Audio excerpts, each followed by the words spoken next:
El Texas Hold'em, una variación del juego de póker, se ha vuelto muy popular en todo el mundo. Se juega con amigos y en familia, y la mayoría de los casinos mantienen mesas de Texas Hold'em para juegos de cash y torneos.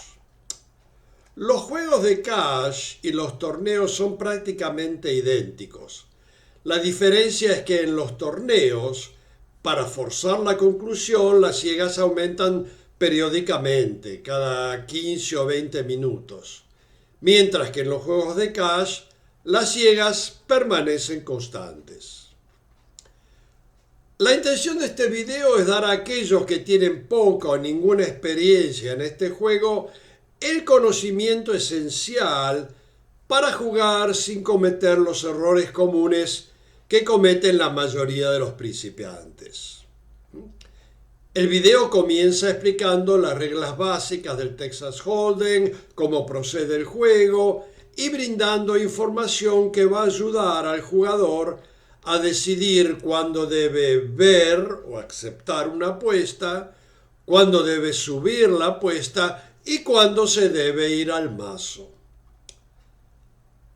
Texas Hold'em es un juego de infinitas posibilidades de talento y de suerte, con innumerables variables a tener en cuenta en cada jugada. Por ejemplo, uno de los libros sobre Texas Hold'em más conocidos, La teoría del póker de Dave Slansky, recomienda: no juegues de acuerdo a tus cartas, jugá de acuerdo a tus adversarios. ¿Qué significa este aviso? Lo veremos más adelante. Cada jugada de Texas Hold'em concluye con 5 cartas en la mesa y 2 en la mano. El ganador va a ser el jugador que pueda formar la mejor mano de 5 cartas, usando 2 en la mano y 3 en la mesa, o 1 en la mano y 4 en la mesa. Para empezar, veamos rápidamente las jerarquías de las combinaciones de 5 cartas.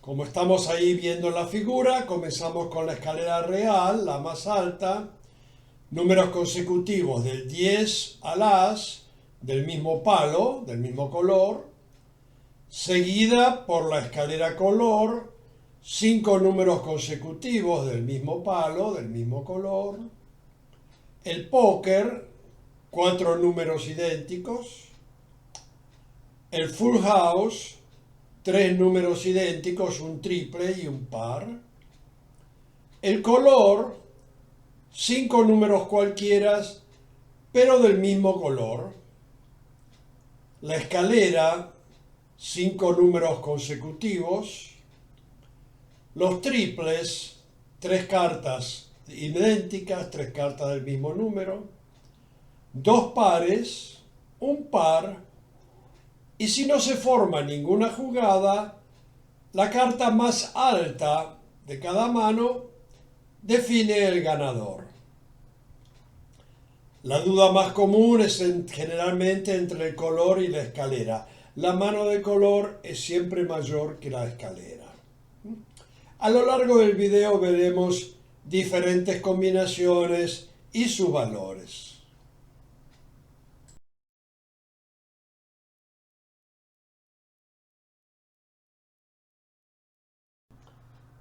Para comenzar el juego se asignan las posiciones iniciales.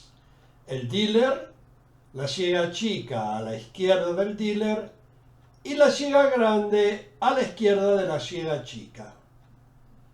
El dealer se elige dándole una carta a cada jugador y el primer jugador en recibir un as o la carta de mayor valor es asignado como dealer. Estas posiciones son solamente para la primera jugada, ya que en cada jugada van rotando hacia la izquierda, de manera que cada jugador va a ocupar consecutivamente las 3 posiciones. El valor de la ciega grande es en general el doble de la ciega chica, aunque esto no es estricto. Los jugadores en la posición de las ciegas colocan las fichas con el valor de las ciegas sobre la mesa. A continuación, el dealer distribuye dos cartas cara abajo a cada jugador, comenzando por la ciega chica a la izquierda del dealer. Una vez que cada jugador ha recibido sus dos cartas, tiene lugar la primera ronda de apuestas. Comienza por el jugador a la izquierda de la ciega grande. Una vez que cada jugador ha hecho su apuesta, tiene lugar el flop. El dealer desecha la primera carta y coloca tres cartas cara arriba sobre la mesa, llamadas el flop. Luego tiene lugar la segunda ronda de apuestas. Una vez que los jugadores han analizado las tres cartas sobre la mesa y sus cartas, se produce la segunda ronda de apuestas. Ahora comienza por el primer jugador activo a la izquierda del dealer. Una vez concluida la segunda ronda de apuestas, tiene lugar el turn. El dealer desecha nuevamente la primera carta del mazo y coloca la próxima carta cara arriba junto al flop. Es la llamada el turn o cuarta calle. Ahora tenemos la tercera ronda de apuestas. La tercera ronda se hace comenzando, como la segunda ronda de apuestas, por el primer jugador activo a la izquierda del dealer. Terminada la tercera ronda de apuestas, el dealer desecha nuevamente la primera carta del mazo y coloca la carta siguiente junto al turn. Es la llamada el river o quinta calle. Los jugadores analizan todas las cartas sobre la mesa, sus cartas, y tiene lugar la última ronda de apuestas. Se hace lugar la última ronda de apuestas comenzando de nuevo por el jugador activo, el primer jugador con la acción, a la izquierda del dealer. Una vez concluida la última ronda de apuestas, los jugadores muestran sus cartas y el jugador con la mejor mano se lleva el pozo. Aquí apreciamos en forma concisa lo que acabamos de ver. Estos son los 10 pasos que tienen lugar en cada jugada del Texas Hold'em.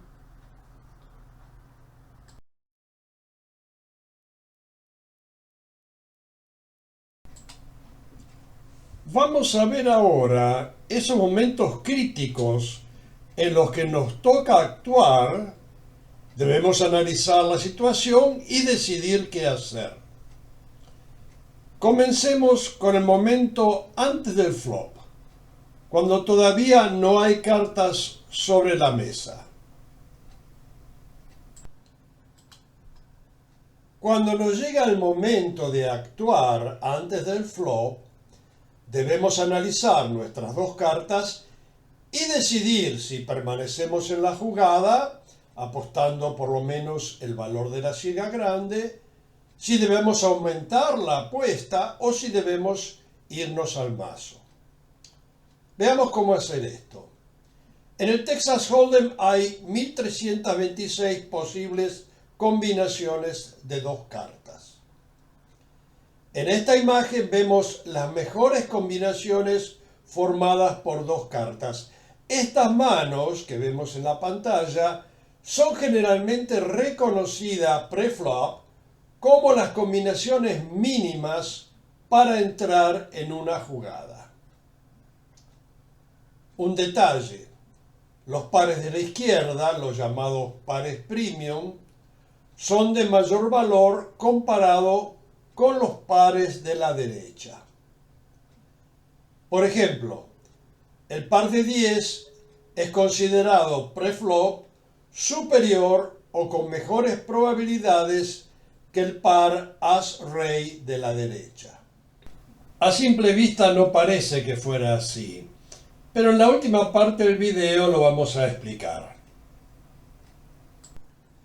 Lo ideal es entrar al pre-flop con uno de los pares de alto valor que vimos antes. Pero hay varias otras consideraciones a tener en cuenta que se aprenden con la práctica. Aparte del valor de tus cartas, es importante tu posición en la jugada, tu posición en la mesa y el número de jugadores en la mano. Por ejemplo, si sos el primero en apostar y va a haber varios jugadores que van a apostar después de vos, pensá si tu mano es lo suficientemente fuerte para poder enfrentar una nueva apuesta de mayor valor. Del otro lado, si sos el último en apostar y nadie ha aumentado la apuesta, podemos asumir que nadie tiene una mano realmente buena y podés considerar entrar con una mano de menor valor. Otra cosa, si todos antes que vos se han ido al mazo o si quedan solo uno o dos jugadores, considera también la probabilidad de entrar con una mano de menor valor. Finalmente, si sos el último en apostar y en la mano quedan solo las ciegas, o sea, nadie ha visto las ciegas y todos se han ido al mazo, esta puede ser una buena oportunidad para probar un bluff y robarte las ciegas. Pero ten en cuenta que tu pozo es lo suficientemente fuerte para enfrentar una contrapuesta. Como dije, hay muchas variaciones y muchas condiciones que se deben tener en cuenta y se aprenden con las prácticas. Estas tres consideraciones son solo algunas de ellas.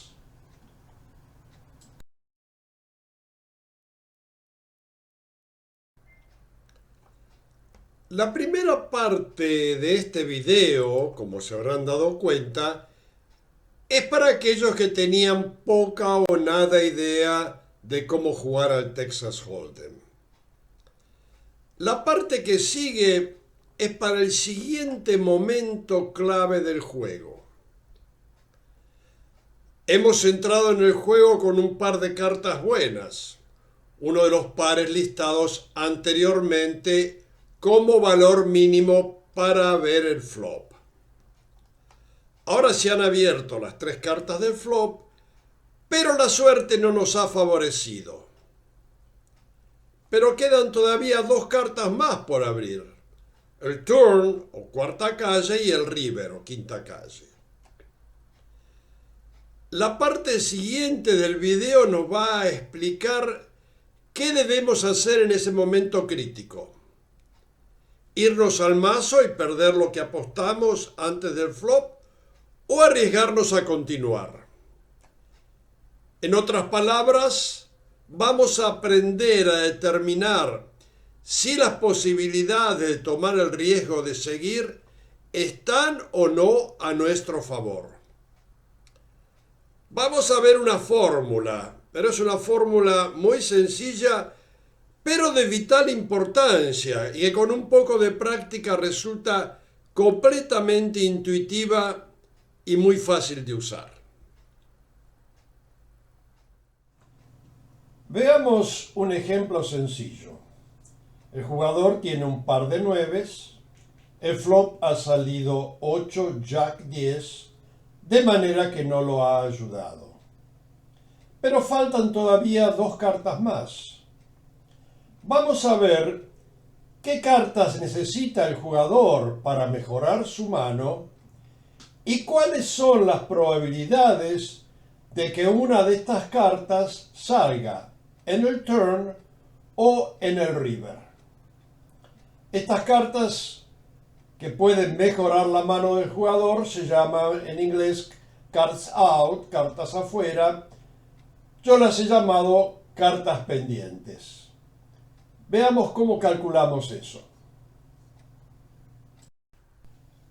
Como cartas pendientes se consideran todas las cartas que el jugador no puede ver. Pueden ser cartas que estén en el mazo o en las manos de otros jugadores, no importa. De todas maneras se usan para hacer el cálculo. Veamos, el jugador tiene dos nueves. Cartas pendientes son dos nueves. De manera que si una de esos dos nueves aparece en el turn o en el river, le daría al jugador triples, 3 nueves, lo cual es una gran mejora en su mano. Sigamos averiguando cuáles son las cartas pendientes que mejorarían la mano del jugador. He puesto las cartas del jugador en rosado y el flop en amarillo para hacerlo más fácil de visualizar. Hay todavía 4 reinas pendientes. Si una de esas reinas aparece, ya sea en el turn o en el river, junto con el flop, con las cartas del flop, le daría al jugador una escalera, una buena mano.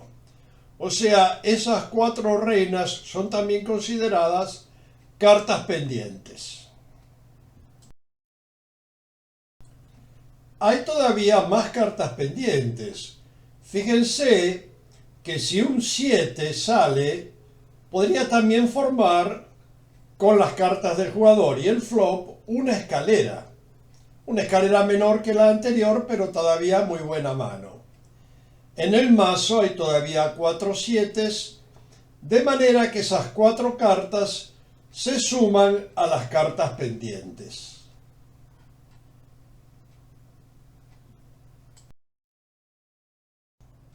Bueno, hemos calculado cuántas cartas pendientes hay que podrían ayudar al jugador y en este caso tenemos 10 cartas pendientes.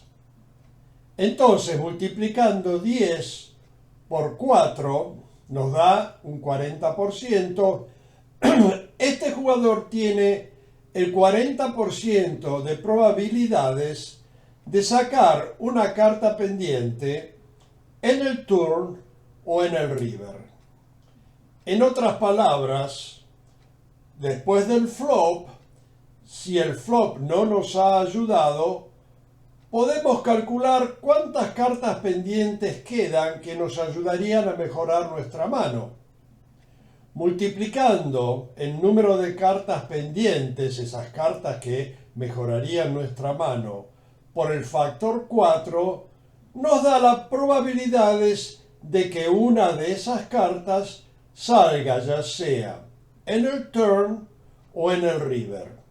Una vez que conocemos las probabilidades, tenemos que calcular cuánto hay en el pozo, cuánto debemos poner para continuar en el juego, etcétera, etcétera. Pero sabemos cuáles son las probabilidades de que nuestra mano mejore, ya sea en el turn o en el river.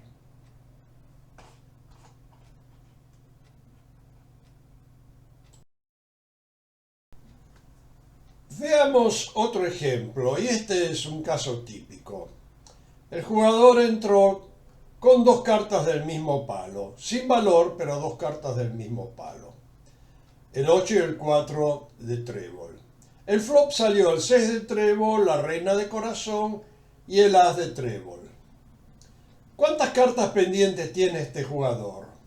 Bueno, cualquier trébol que salga, ya sea en el turn o en el river, le daría a este jugador color, como vemos ahí en la figura. De manera que tiene 9 cartas pendientes. 9 por el factor 4, 36. Este jugador tiene el 36% de probabilidades de que en el turn o en el river le salga un trébol y pueda formar color. Ahora la decisión depende de él. Ya conoce las probabilidades y ahora tiene que pensar su posición, cuánto hay en el pozo, cuánto se va a apostar y tomar una decisión. Pero él sabe, conoce las probabilidades de formar una mano color, ya sea en el turn o en el river.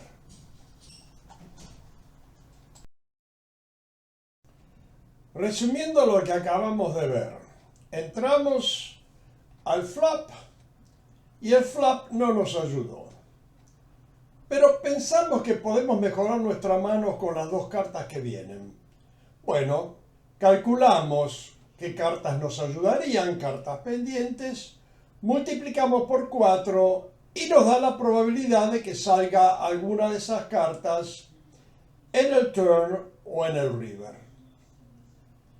Después del turn y antes del river, cuando queda una sola carta, entonces cambia el factor, las cartas pendientes se multiplican por 2.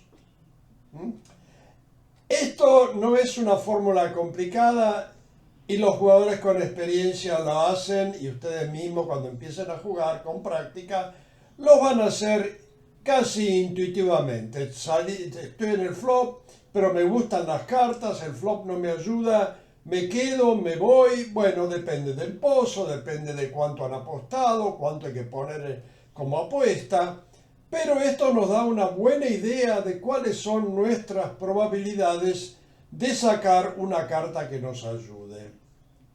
Para aquellos que quieran saber de dónde sale esta fórmula, que es aproximada por supuesto, he puesto ahí la fórmula del flop al river cuando quedan 2 cartas y del turn al river cuando queda una carta. Es la misma fórmula excepto que cambia el factor 4 al factor 2.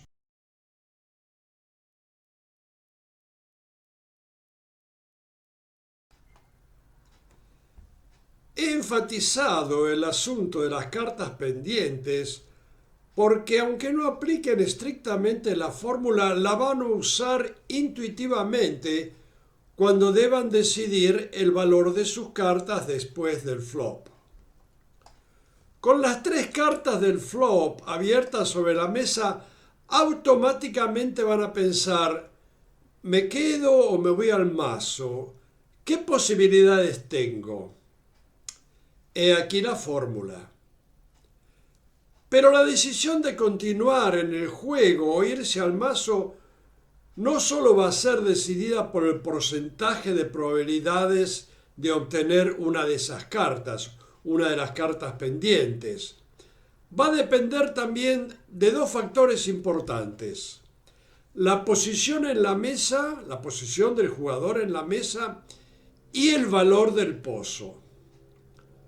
Como dije antes, el Texas es un juego de paciencia. Algunos habrán escuchado el comentario: el Texas Hold'em es un juego de posición. ¿Qué significa esto?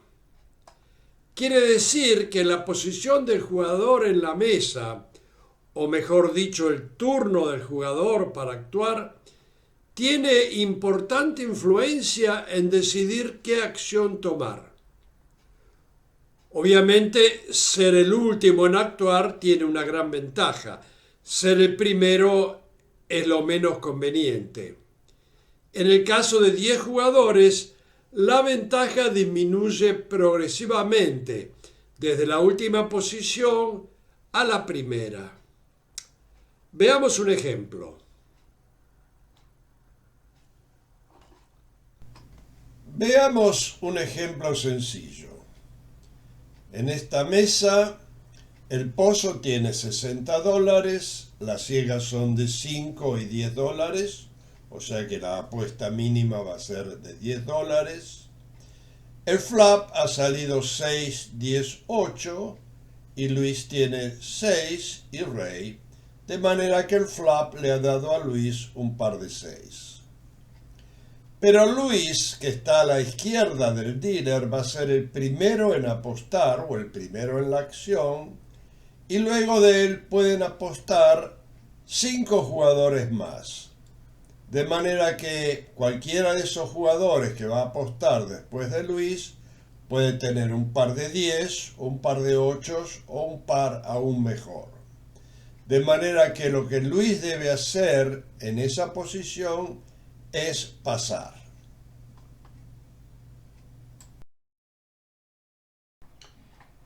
Este es un caso similar al anterior, excepto que Luis está ahora en la posición de dealer y es el último en apostar. Si cuando llega el turno de Luis nadie ha apostado, Luis puede asumir razonablemente que su par de 6 es la mejor mano y puede colocar una pequeña apuesta.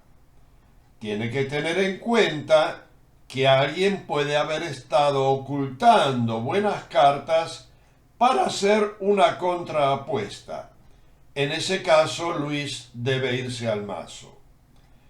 Pero si nadie apuesta, Luis debe hacer una pequeña apuesta aprovechándose de su posición y llevarse el pozo.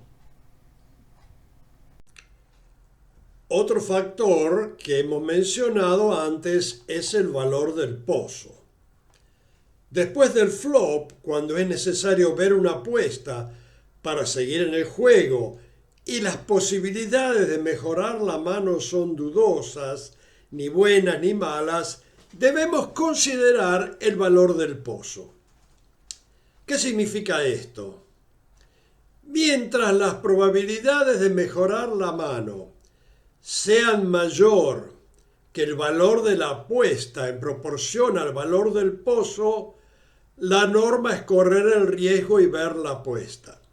Por ejemplo, si las probabilidades de mejorar la mano son del 40%, pero el valor de la apuesta es solo el 20% del pozo, lo correcto es apostar. En otras palabras, si el valor de la apuesta son $10 y el valor del pozo son $50, lo correcto es apostar. Estamos arriesgando poco para conseguir mucho. De la otra manera, si las probabilidades de mejorar la mano son del 40%, pero el valor de la apuesta es del 50% del pozo, lo correcto es irse al mazo. En ese caso, estaremos arriesgando mucho para conseguir poco. Esta es una norma general y deben considerarse los demás factores, como la posición, el valor de nuestras fichas y el valor de las fichas del adversario. Todo eso es necesario pensar antes de aceptar una apuesta. Y todo esto se aprende con la práctica.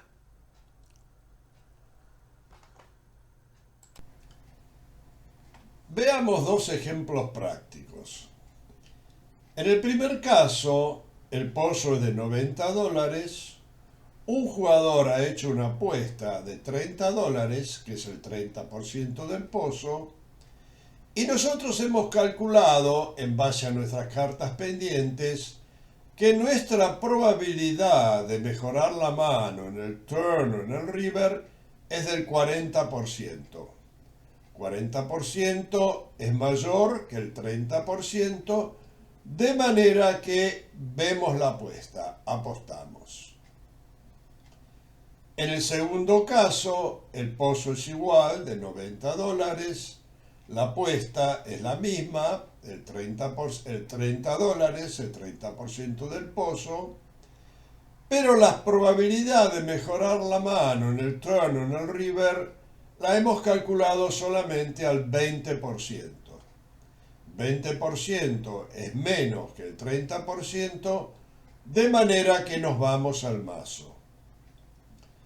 Los jugadores de experiencia hacen este cálculo automáticamente. Para ir terminando, una cosa más. Es muy importante descubrir la tendencia o la forma de jugar de los demás jugadores en la mesa. Algunos muchachos jóvenes, cuando todo el mundo está jugando, están charlando entre ellos, no miran los jugadores, no miran lo que hacen, no miran los pozos de los jugadores.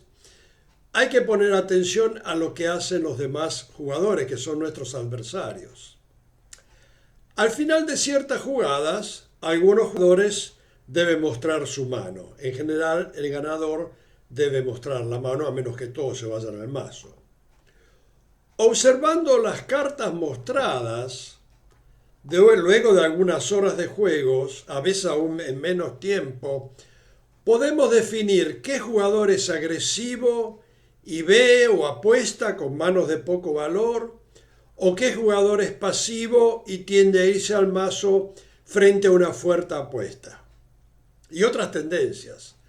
Por ejemplo, en cada mesa parece haber siempre un jugador que se empeña en subir las ciegas y subir las apuestas, antes y después del flop, aún sin tener cartas buenas. Ese es un jugador ideal para esconder nuestras buenas manos, pasar y sorprenderlo con una contraapuesta. Cada jugador tiene su manera de jugar y hay que enfrentarlo de acuerdo a lo que sabemos de él. En esta pantalla vemos las reglas para mostrar las cartas. Como ven, no siempre es necesario mostrar tus cartas al final de la jugada. Acordate que cada vez que mostrás las cartas está dando información acerca de tu manera de jugar. Y lo mismo para el contrario. En otras palabras, no muestres tus cartas a menos que por las reglas del juego tengas que hacerlo.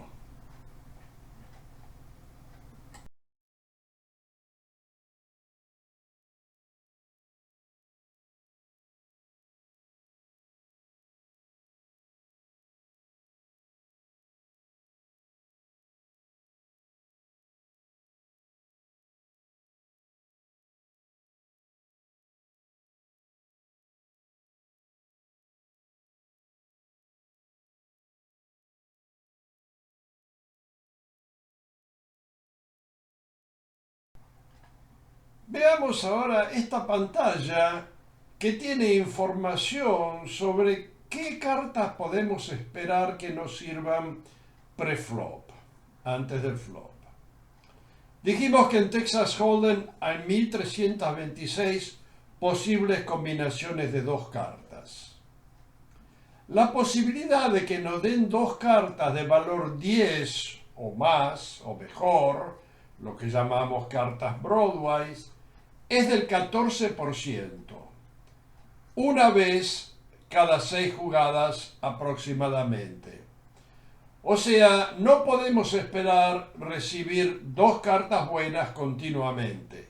Como vemos acá, es muy probable que recibamos cartas para jugar, para entrar, cartas con el valor necesario para jugar, una vez cada 6 jugadas. Por eso dicen que los jugadores profesionales juegan en promedio solamente una vez cada 6 u 8 jugadas. Vamos a ver las posibilidades de recibir un par de ases. Todos queremos recibir de entrada un par de ases, por supuesto. Hay 6 posibles combinaciones, 6 combinaciones posibles de pares de ases que son los que estoy mostrando en la pantalla. La posibilidad de recibir un par de ases es una en cada 220 jugadas, 0,4%. La posibilidad de recibir ahora un par premio, un par bueno, un par de 10 o de jotas o de reinas hacia arriba, es de 1,36%, una vez cada 73 jugadas. La posibilidad de recibir un par cualquiera, por supuesto, es mayor, es del 6%, una vez cada 16 jugadas. La posibilidad de recibir dos cartas del mismo palo, lo cual es bueno para tratar de intentar formar eventualmente color, es una vez de cada 4 jugadas, el 23%. O sea, muy frecuentemente vamos a recibir dos cartas del mismo palo, una vez cada 4 jugadas. Ahora, la posibilidad de obtener color en el flop al tener dos cartas del mismo palo en la mano y que te salgan 3 cartas del mismo palo en el flop son muy remotas. Del 1, una jugada en cada 118 jugadas. Pero si tenemos dos cartas del mismo palo y sale una en el flop, ahí podemos calcular con las cartas pendientes cuáles son las posibilidades de completar nuestro flop, ya sea en el turn o en el river. Si tenemos un par en la mano, si tenemos dos cartas diferentes en la mano, dos cartas buenas, digamos, tenemos una reina y un rey, la posibilidad de hacer un par, o sea que en el flop salga una reina o un rey, es del 32%. O sea, una vez cada 3 jugadas. Y aquí quiero aclarar algo que había mencionado al principio del video y que no es aparente. Habíamos dicho que pre-flop un par de 10 tiene más probabilidades, es mejor mano que una combinación de 2 cartas as-rey. ¿Por qué es esto? Porque en la combinación as-rey, para poder mejorar después del flop, tiene que sacar un as o un rey en el flop para formar un par. Y vemos que esto sucede, de acuerdo a la última línea que vemos aquí, una vez cada 3 jugadas, aproximadamente el 30%. O sea, el jugador con el par de 10, luego del flop, tiene un 60% de probabilidades de salir adelante, mientras que la combinación as-rey tiene solamente un 30% de probabilidades de mejorar. En otras palabras, un par de 10 es mejor pre-flop, tiene mejores posibilidades que 2 cartas as y rey. Para el que esté interesado en la matemática de este cálculo, ahí he puesto la fórmula. Una cosa importante, no te enamores de tus cartas. Si te tocan 2 cartas buenas que te gustan, apostá, aumentá la apuesta, pero si la suerte no te favorece, considera irte al mazo. Es común el caso de jugadores que porque le tocan 2 cartas buenas, como un as y un rey, un as y una reina, siguen apostando y siguen jugando hasta llegar a ver el river y pierden dinero. No hagas eso. En el Texas Hold'em existen gran cantidad de jugadas. Estas jugadas tienen nombres clásicos como el bluff, la apretada, la apuesta de prueba, la apuesta a continuación, el callejón, etcétera, etcétera. Demasiadas para incluirlas en este video. Se aprenden con la práctica y no son necesarias para empezar a jugar a un nivel medio. Voy a hablar un poco sobre una de ellas, sobre el bluff. El bluff es una jugada que nos permite ganar la mano con cartas de poco o ningún valor. Se recomienda en general que el bluff debe ser intentado con limitada frecuencia y no muy seguido, un promedio de una vez cada 1 o 2 horas. Antes de intentar un bluff, debemos considerar lo siguiente. De acuerdo a nuestra posición, ¿cuántos jugadores van a responder a nuestro bluff? Cuanto menos jugadores, mejor. Lo ideal es hacer un bluff contra un solo jugador. ¿Cuál es el valor del pozo del jugador o de los jugadores con los que vamos a intentar un flop? El bluff se hace normalmente con una apuesta más bien grande, no se puede hacer con una apuesta chica.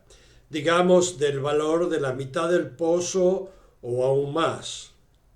Si el contrincante con el que estamos intentando el bluff tiene una desproporcionada cantidad de dinero, hay más probabilidades de que vea nuestra apuesta, lo que no queremos. Si intentamos el bluff y otro jugador hace una contraapuesta, a menos que tengamos motivos para pensar que él también está haciendo un bluff, es el momento de irnos al mazo. Tengamos también en cuenta aquel jugador que tiende a ver todas las apuestas sin tener en cuenta sus cartas. Había mencionado ese jugador. Con ese jugador no queremos intentar un bluff. Para terminar, un par de recomendaciones sencillas. Si has estado perdiendo y tu pozo ha ido disminuyendo, no cometas lo que en inglés se llama un tilt. El acto desesperado de principiantes de jugar todas sus manos con la esperanza de pegarle a un pozo grande. Ese es en cambio el momento de levantarte, dar una vuelta alrededor de la mesa, respirar profundo y utilizar toda tu paciencia. Y si tu suerte no cambia, levántate antes de perder todo y probá suerte otro día. El ver apuestas o apostar sin cartas con la esperanza de recibir la carta deseada en el turn o en el river es una acción que en general tiende a perjudicarnos.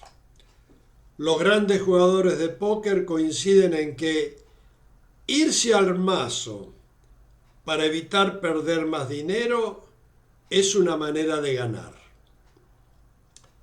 Y aquí terminamos. Buena suerte a todos y nos vemos en el casino de Puerto Madero.